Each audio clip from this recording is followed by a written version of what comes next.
waiting so patiently. Ben had to bounce. He's a busy man, but we are back in action.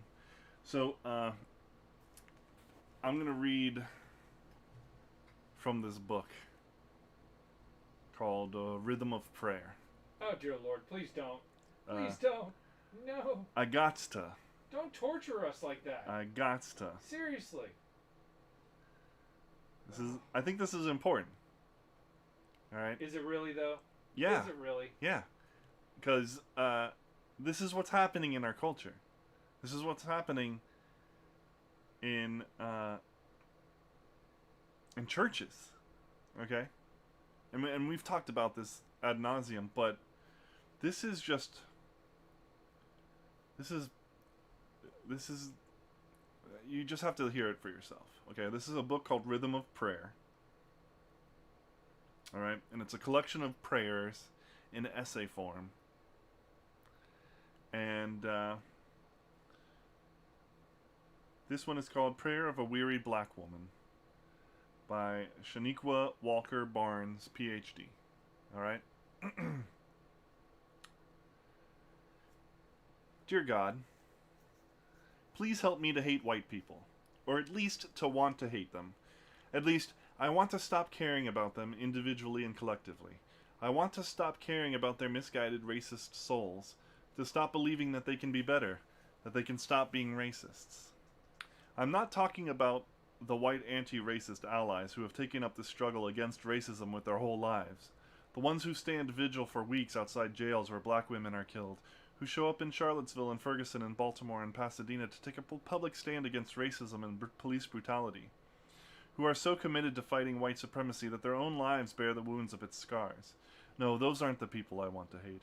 I'm not even talking about the ardent racists, either. The strident segregationists who mow down nonviolent anti-racist protesters. Who open fire on black churchgoers, or who plot acts of racial terrorism hoping to start a race war. Those people are already in hell. There's no need to waste hatred on them. Perhaps, however, you can make sure that they don't take the rest of us with them, that their attempts at harming others are thwarted, and that they don't gain access to positions of power. My prayer is that you would help me to hate the other white people. You know, the nice ones. The Fox News-loving, Trump-supporting voters who don't see color, quote, but who make thinly veiled racist comments about those people, quote. The people who are happy to have me over for dinner, but alert the neighborhood watch anytime an unrecognized person of color passes their house. The people who welcome black people in their churches and small groups will brand us as heretics if we suggest that Christianity is concerned with the poor and the oppressed. That doesn't happen. The people who politely tell us that we can leave when we call it the racial microaggressions we experience in their ministries. Okay, I want to stop right there. But brand us as heretics if we suggest that Christianity is concerned with the poor and the oppressed. That's not what you're suggesting. We know that Christianity is concerned with the poor and the oppressed. What you're suggesting is communism, Marxism. You're suggesting how we take care of the poor and the oppressed. And others are saying, no, that A doesn't work, and B goes against the Bible. Not, how dare you care about the poor and the oppressed? Jesus never cared about that. Christianity's not about that. What a load of garbage. Anyway, but since I don't have many relationships with people like that, perhaps they are not a good use of hatred either. Lord, grant me then the permission and desire to hate the white people who claim the progressive label, but who are really wolves in sheep's clothing. Those who've learned enough history, read enough books, spent enough time in other countries to make themselves seem knowledgeable, even though that knowledge remains far removed from their hearts. Those whose unexamined white supremacy bubbles up at times I'm not expecting it, when I have my guard down and my heart open.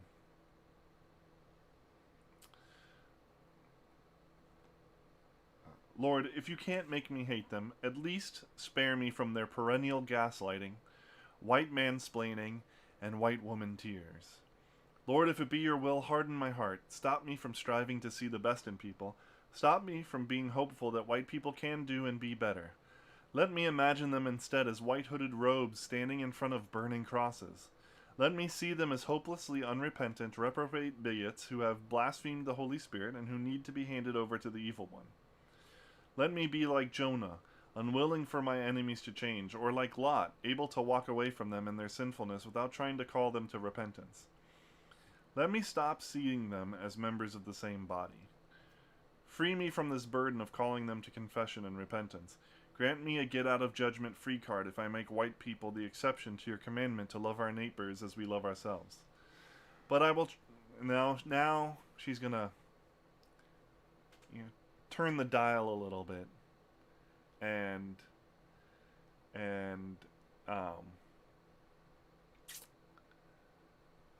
give in, reluctantly to the way that Jesus actually is. But I will trust in you, my Lord. You have kept my love and my hope steadfast, even when they have trampled on it. You have rescued me from the monster of racism when it sought to devour me. You have lifted up my head when it was low and healed my heart when it was wounded. You have not given me up to slavery, or to Jim Crow, or to the systems of structural oppression, but you have called me to be an agent in your ministry of justice and reconciliation. And you have not allowed me to languish alone, but you have lighted the path towards beloved community with the loving witness of the ancestors, elders, and sojourners who have come before me and who stand with me today. Thus, in the spirits of Fanny and Ida and Polly and Ella and Septima and Coretta, I pray and I press on in love. Amen. Come on, hell no, to the no, no, no, hell to the no, hell to the no, to the no, no, no. Amen. So who is Dr. Shaniqua Walker Barnes? Well, at the end of this quote-unquote prayer, she's a clinical psychologist, womanist theologian, and ecumenical minister whose work focuses upon healing the legacies of racial and gender oppression. The author of I Bring the Voices of My People, a womanist vision for racial reconciliation, and Too Heavy a Yoke, Black Women and the Burden of Strength. She currently serves as Associate Professor of Practical Theology at Mercer University. She was ordained by an independent fellowship that holds incarnational theology, community engagement, social justice, and prophetic witness as its core values. It's wonderful. Wasn't that just an uplifting prayer to everyone?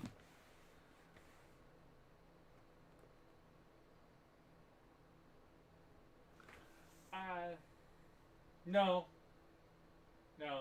If you ever catch me praying that, more than likely I'll probably be in jail.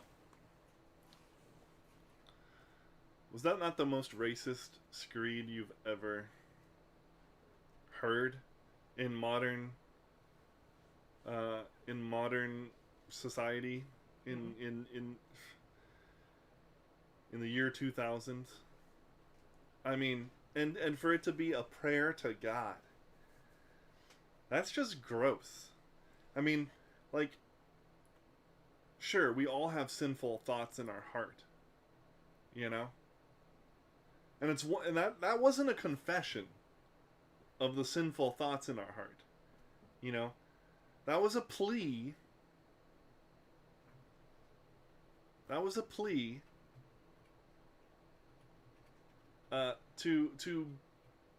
for God to be okay with the sinful thoughts in our heart.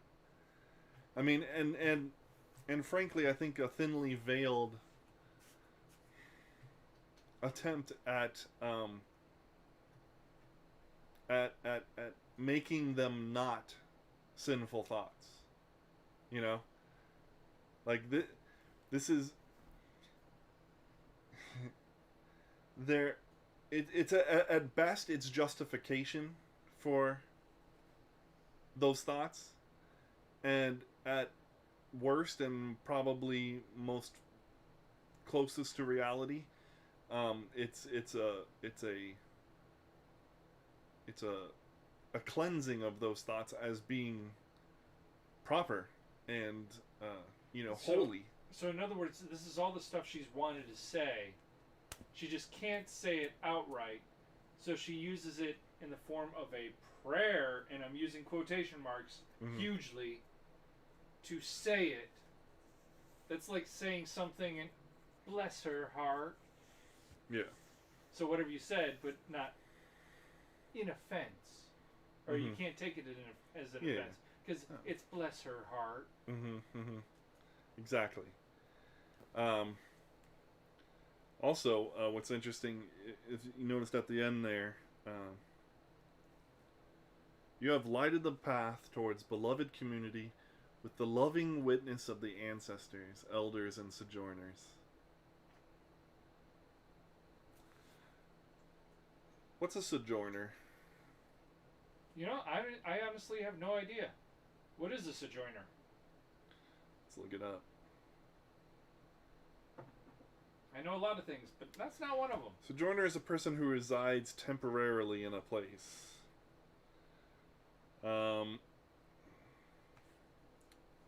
know what I call those? Hobos.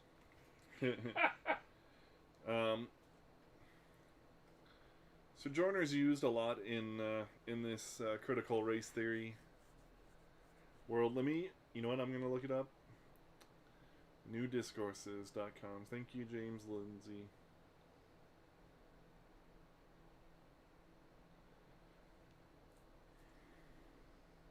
So, we have these sojourners, and she's praying to them, to their ancestors. Well, she's in the witness of, he doesn't have sojourner. So I see that word a lot used. So someone in a temporary place. But yeah, the ancestors. This, to me, is this is African ancestor worship. It's not overt. She didn't really say anything in worship of ancestors. But the ancestors are there in witness to her community, to her life, to the path that God has lit the way for her, she says. Okay. My understanding is that the ancestors are dead. And they're either in one of two places. Most of the time. Yeah. So, what's that about? Well, I mean, if you look throughout CRT, that's a critical race theory. And black liberation theology, and all of these things, all of these ideologies. There's a sub movement of these African religious expressions, let's say, being brought to cultural relevance, let's say. They're trying to they're not just trying to study what life was like for they're not just promoting, first of all, they're not just promoting Black American culture or studying African culture. They're trying to bring to merge them. It's kind of it's reminiscent of Kwanzaa.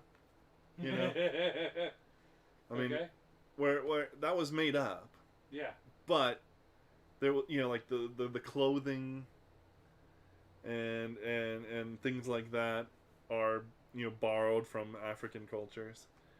I mean, it's hard to say borrowed because. So are they,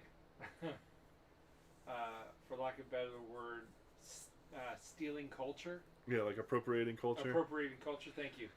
Well, I mean, that's what I was saying.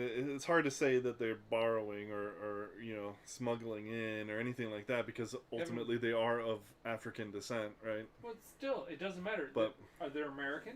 Yeah. Then Well, what is American? There's no American culture. American is whatever culture has been blended into our melting pot. That's why we're called the melting pot. Yeah. Because we take the stuff from Europe, Agreed. from China, from Japan. When we take in these people, We take them from we all over. we provide them freedom and liberty, and opportunity. And absorb their culture into ours. Exactly, they assimilate.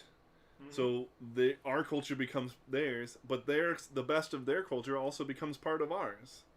That's why we can go to a Chinese restaurant And enjoy freaking delicious Chinese food. Now, is it Americanized?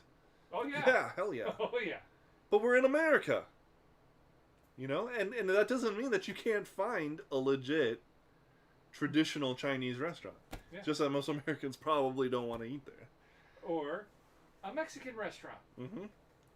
Is it Americanized? Yeah. Quite a bit. Well, I mean, I don't know, man. There's some places that Mountain Dew Baja Blast that just screams. Don't even that go just there. screams Tijuana, Mexico. All right. No, it does not. There was this girl that I used to work with. Okay, and she is of Mexican descent. Okay. And so she knows how to make legit Mexican food. And Taco Bell disgusts her, right? As it does me. Oh man, I love Taco Oh God, And- no. No. Oh no. Bell. No. Taco Bell is the bane of my existence. That's only because it gives you the runs. That too. Anyway, so she hated Taco Bell, and me and my buddy Nathan would just randomly, when we knew she was in earshot, be like, you know what? When I want traditional Mexican food, I like to go to Taco Bell. You did not. Yeah. That's horrible. Constantly we would do that. It was yeah, man.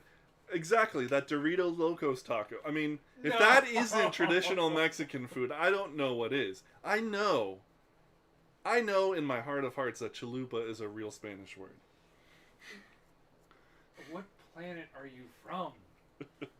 That's just Dorito Locos audio jack. Come on. But that being said, I get a quesadilla. I substitute ground beef in there with sour cream. Oh my god. Anyways, getting back Delicious. on the topic. Delicious. We take these wonderful cultures that people come from to come here to make their lives better. Mm-hmm. But legally, everything that you're saying right now under CRT is racist. and then they acclimate to our culture, Mm-hmm. but they bring the best of theirs. Yep. And then their culture becomes American culture. Mm-hmm. And we we're all the become better for it. Yeah. That's the way Not we've been- anymore. That's heretical under the woke religion, That's cultural appropriation, which, almost no. Yeah. Depends on where you're at in the on the scale. Well, okay. What's his face? Who's the young Will Witt Will Witt. from PragerU? Yeah. Does he does the man on the street videos and stuff, and Love so those videos. he'll dress up from time to time in traditional garb of whatever culture. So he's done Asian culture, he's done Mexican culture. He did African. He do African? Yeah, he had a whole the dress, Like the hat. dashiki and all that. Yeah, like the Nancy Pelosi did. Oh my god, she is they're the worst. That image of them kneeling with the stupid robe, which what not the robe. It's not stupid, but the shawl the thing. shawl. Yeah, it's not stupid. They're stupid. They're hypocritical. But the not best so much part they're was stupid, that they're the hypocritical. shawl, I believe, was from the tribe that did the selling of the slaves to. Yes. Yes. to, you know, the trading companies, Mm-hmm. to the English and the French and the Spanish. It's Oh, they're so... It's just disgusting how their hypocrisy. manipulative. Yeah, and their hypocrisy, how manipulative they are, Mm-hmm. how, you know... Because who's going to call them out? Seriously, who calls them out? Well, we do, Well, we do, yeah. but I anyway. mean, What was I saying before that? Okay, so he wears the traditional garb. yes. So he goes around and he interviews, he interviews mostly white people on the street. Do you find this offensive? Yes, I do. Because you're appropriating this people's culture. Then he'll go to the actual, like, Chinatown and ask people, do you find this offensive? And they're like, no, I think it's great that you're wearing our clothing, you know, that, I mean, you appreciate our culture. That's awesome. Yeah. This is wonderful. Oh, it drives me nuts. You're not the savior of all minorities, liberals. You're not. They don't need you. And that's the biggest problem that you have. They don't need you, but you need them to need you. Mm-hmm. And in the process of making them need you, you do foolish things, you do hypocritical things, and sometimes you end up doing monstrously evil things. Mm-hmm. Just quit it. They don't need you. What they need is to be left alone to live the American dream. Now, the only difference is,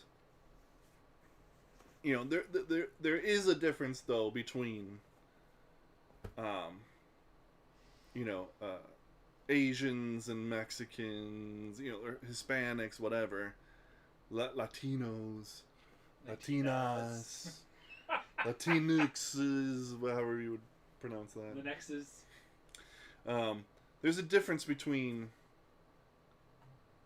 those people, those peoples in America, and Careful. Black Americans. I almost said those people, which, you know, would How dare you? yeah, I mean, and Shaniqua Walker Barnes agrees with you, Greta. But she can cram it with walnuts, so. There is a difference, though, between a Black American and even, like, you know, a recent African immigrant, or an Asian immigrant, or a, you know, Latin immigrant, etc., etc. Because the more recent immigrants, or just immigrants in general, they bring their culture with them. Correct. You know?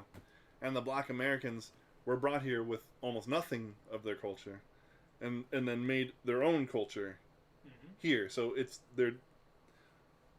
you know, a Black American is not an African American, you know? You're right. They're just American. They're just, I mean, we're all just American if we're Yes. citizens, okay? And if we believe in, I'd even extend it if you agree with if you believe in the ideology of the Constitution, you know, the principles set forth in the Constitution and the Declaration of Independence. I'd say, you know, that's Contend. American. Even it's a technicality at that point that you're not a citizen, you know? Well, everyone that immigrates here takes an oath in order as their final thing to become an American. Mm-hmm.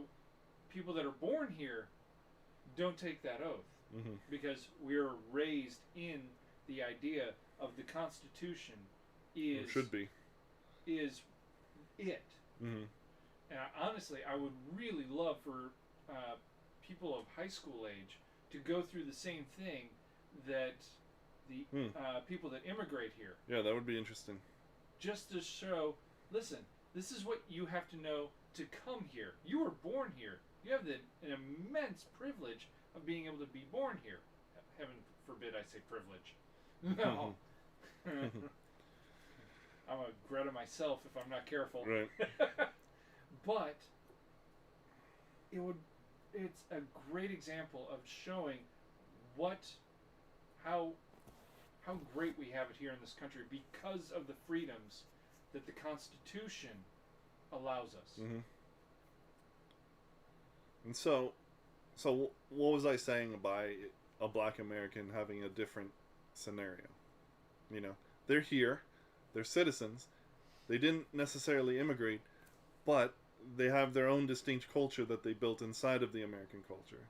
It definitely contributes to American culture and is contributed to, it is contributed, you know, American culture has contributed to the black subculture as well, you know, but it is distinct, you know, and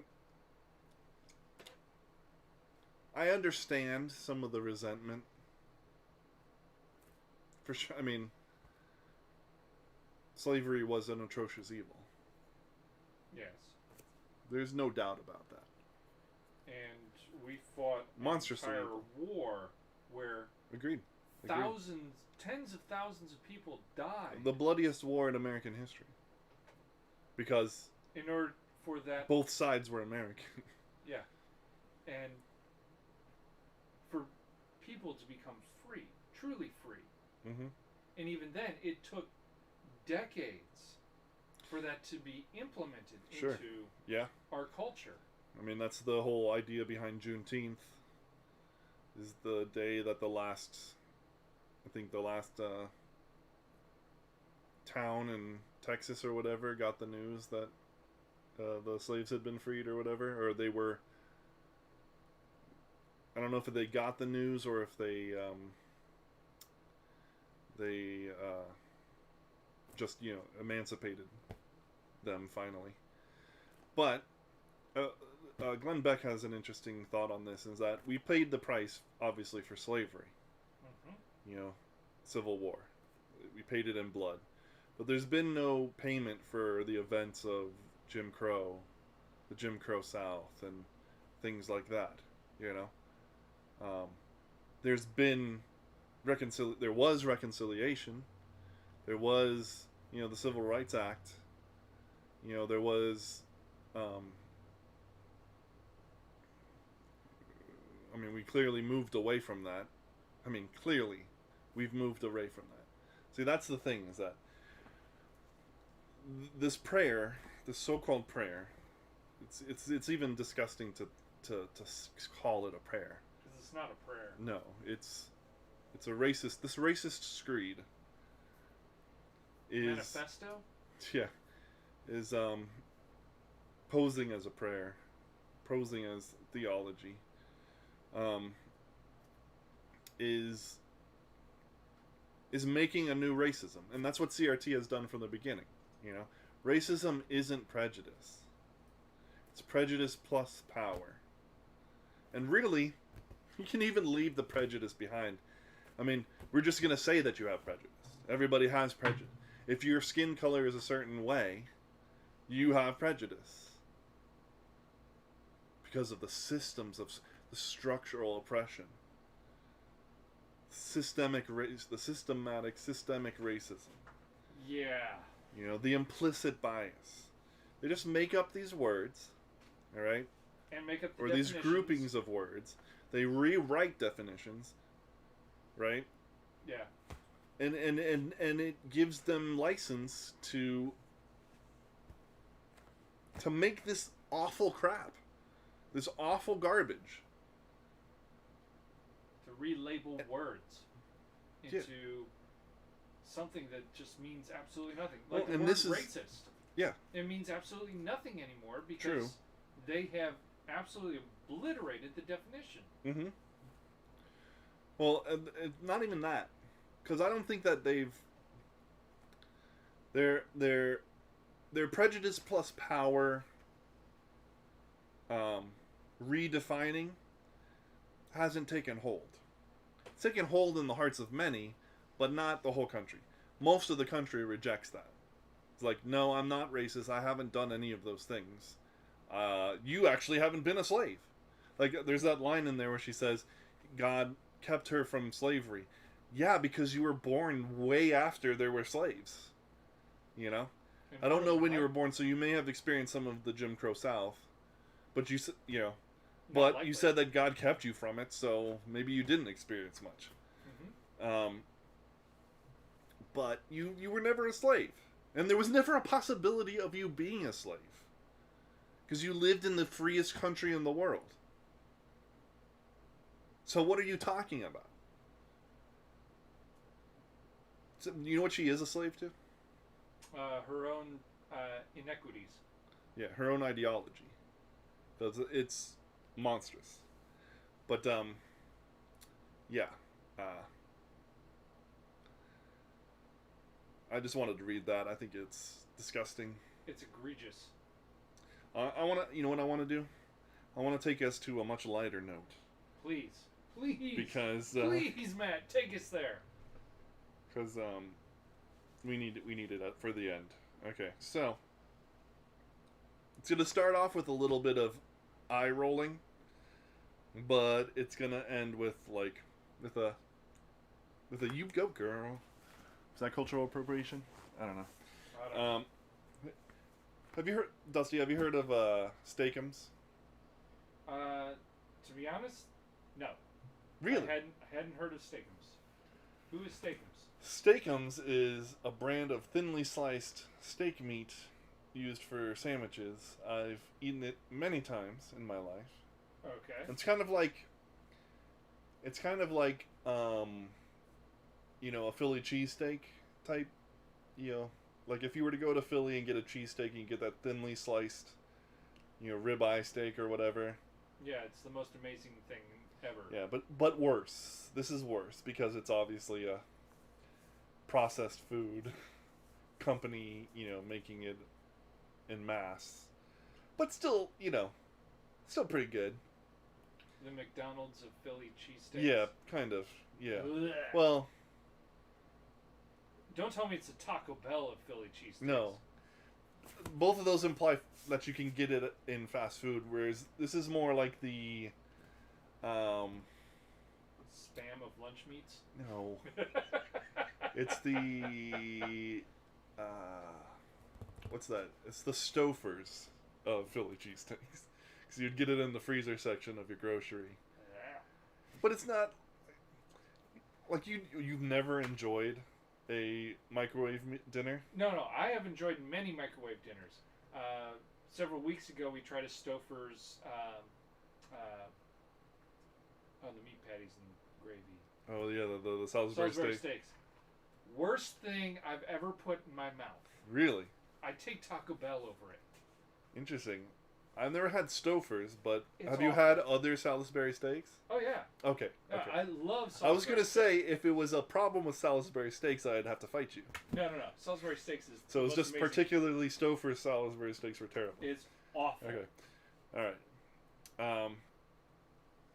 Anyway, yeah. So Steakums is like, yeah, it's thinly sliced steak. You get it in your grocer's freezer. Okay. You know, it's pretty cheap, and it's not terrible. It's just not like amazing. Why are we talking about this thinly sliced meat? Great question. And it starts with Neil deGrasse Tyson. Okay, that is a huge leap to go from Exactly. steak Exactly. and Neil deGrasse Tyson. That's why this is an amazing story. Because that's universes apart. Yes. Okay, so Neil deGrasse Tyson tweeted this. Okay. The good thing about science is that it's true, whether or not you believe in it. So, what's your initial estimation of that phrase, of that statement by Neil deGrasse Tyson? It's infactual. Well, first of all, it's not scientifically verifiable. So Correct. So, science is a theory that's proven through explainable and testable, repeatable results. Sure. Right? Mm-hmm. So if you can repeat it, or you can test it, you can repeat it, then it becomes science. Mm-hmm. And- Well, no, or it becomes truth. it becomes truth. Yeah. Science is that process, right? My initial estimation is that this is arrogance and intellectual superiority masquerading as a thoughtful statement. Okay. Right. Well, Steakums agrees with both of us, and they retweeted him with a comment that said "log off, bro," and then apparently some dude took offense to that, and so they replied to him and they're like, "Nope, science itself isn't true. It's a constantly refining process used to uncover truths based in material reality, and that process is still full of mistakes," which they chose to spell Misteaks because they're Steakums. So, hats off to that. Neil just posts ridiculous sound bites like this for clout, and he has no respect for epistemology. Epistemology being the study of how we obtain knowledge. Correct. You mean science? And then they went further on to say, the irony of Neil's tweet is that by framing science itself as true, he's influencing people to be more skeptical of it in a time of unprecedented misinformation. Science is an ever-refining process to find truth, not a dogma. No matter his intent, this message isn't helpful. Boom. Mic drop. Steakums from out of nowhere. Yeah, 100%. That's a victory. From out of nowhere. Serving serving up freshly roasted liberal logic instead of thinly sliced meat products. So kudos. They're Steakums is the official thinly sliced meat of the Rube Empire. Oh yeah. Line up. Get yours today. Deep State says Steakums are so 70s, very 70s. Beyond Meat cheesesteaks are what's happening now. That's what they want you to. That's what they want. It's definitely what the Deep State wants, because they want us to be weak. They want us to be malnourished.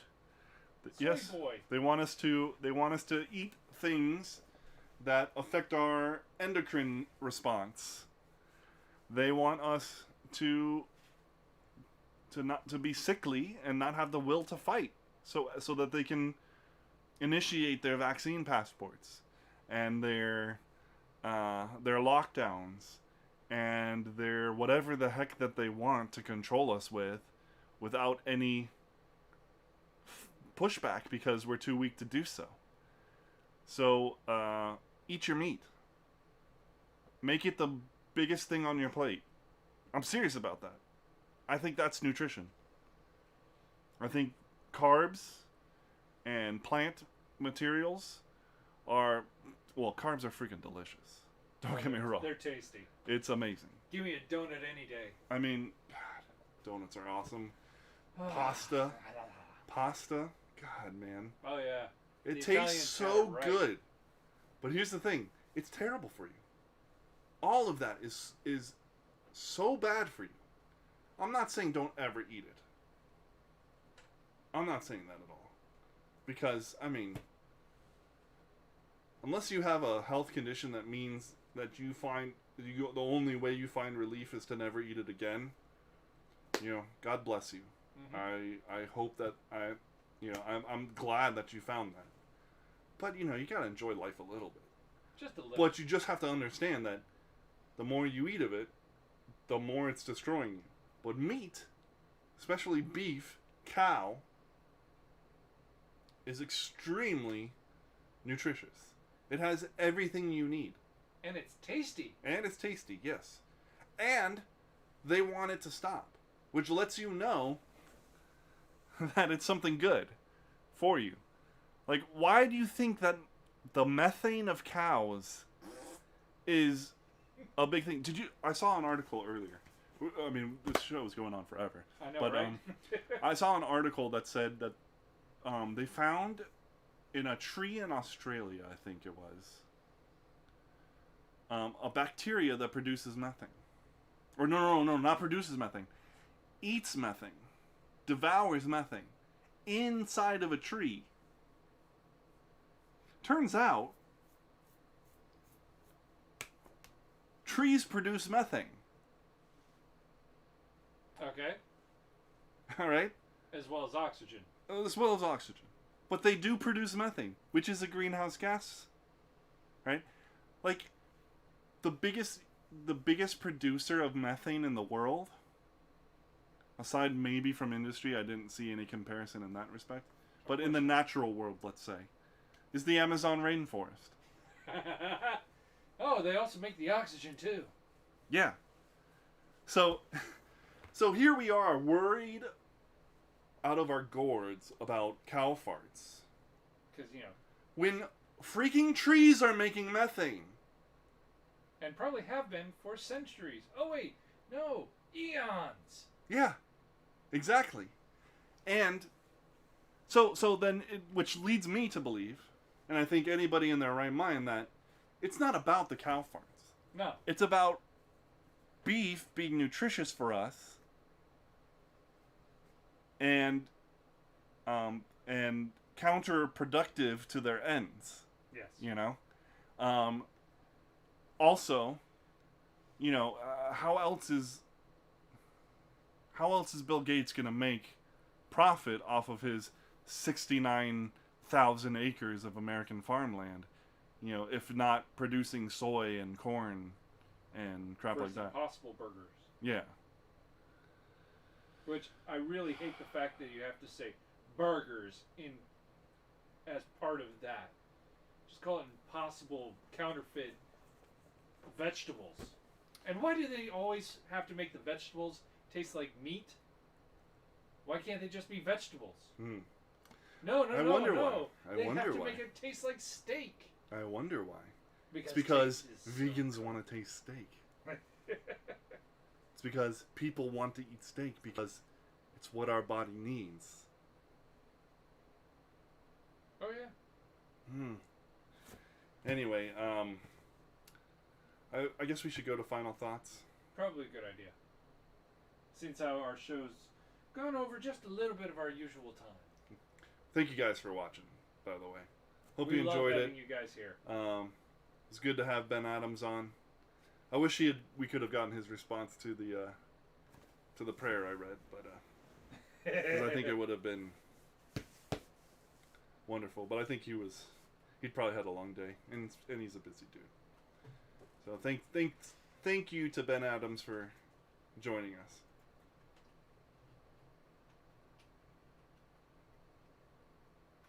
Cows have feelings. Try soy cheese. It's better than dairy. Thanks, Steve State. I'm gonna stick with dairy. The most perfect drink in all the world is whole milk. I'll take your word for it.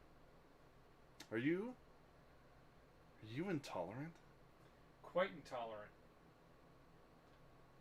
I can run the 200 meters in no time flat. You give me a glass of milk and a bathroom at the end of it.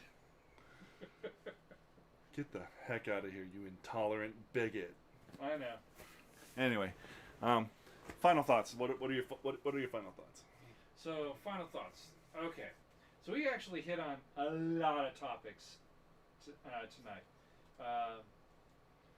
One of the biggest ones that I've been on my mind is all of these red flag laws that Biden's been pushing.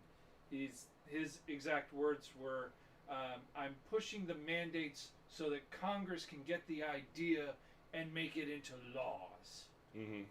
And essentially what he's doing is he's going after our Fourth Amendment rights to destroy our Second Amendment rights. Either way, it's wrong. It's wrong on so many different levels. It's not even funny. 100%. You guys, you really have to watch what this man is doing. He is destroying everything we hold dear in order to bring about his change. And his change is not going to help you or I. it's going to help him and them. So, I agree. pray, Yeah. watch, and as Ben Adams said, lead, follow, or get the heck out of the way. 100%. Yeah, the red flag laws are gross. Because they anybody but Steven Crowder did Change My Mind just, was it today or yesterday? It was yesterday. The Change My Mind was yesterday, and then he talked about it today. Yeah.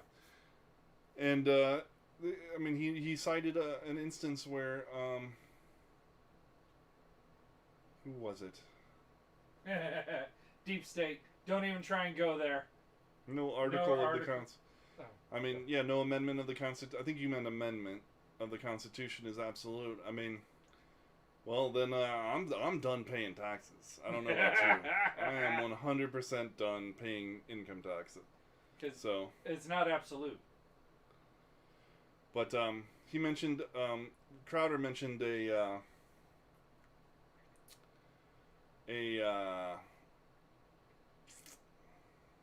gosh, it was a story about.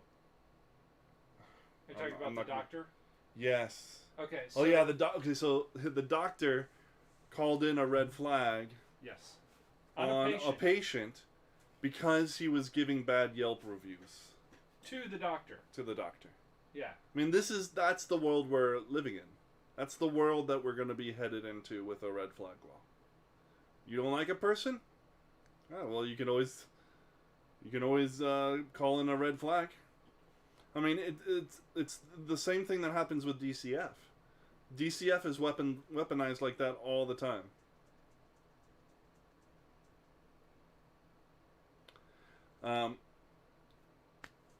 So that's what I'm saying. Anyway, my final thought is going to be ridiculous, and controversial. Okay. So, would you agree with me that a burger is a sandwich? Yes, a burger is a sandwich. Well, I contend that a hot dog and a taco are also sandwiches. That's my view. It's a piece of meat in bread. That is a sandwich. That's what constitutes a sandwich. And that's what? A taco is flatbread. It's still bread. Doesn't matter. Exactly, it doesn't matter. It's meat in between bread. Done. It's a sandwich.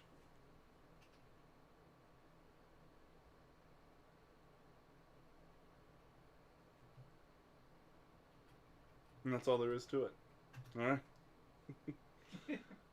Well, thank you everybody for coming tonight. 100%.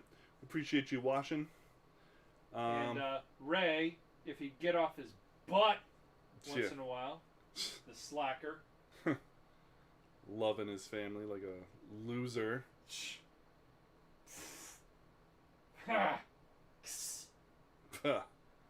Anyway, this has been Plausible Foolishness. Appreciate you stopping by. We will be here next time. And again, we are the Rube Empire, where the taxes are voluntary, the people are free, and we serve freshly roasted liberal logic every Wednesday at 9 p.m. right here on twitch.tv/plausibleFoolishness, YouTube, Facebook Live, and anywhere you can get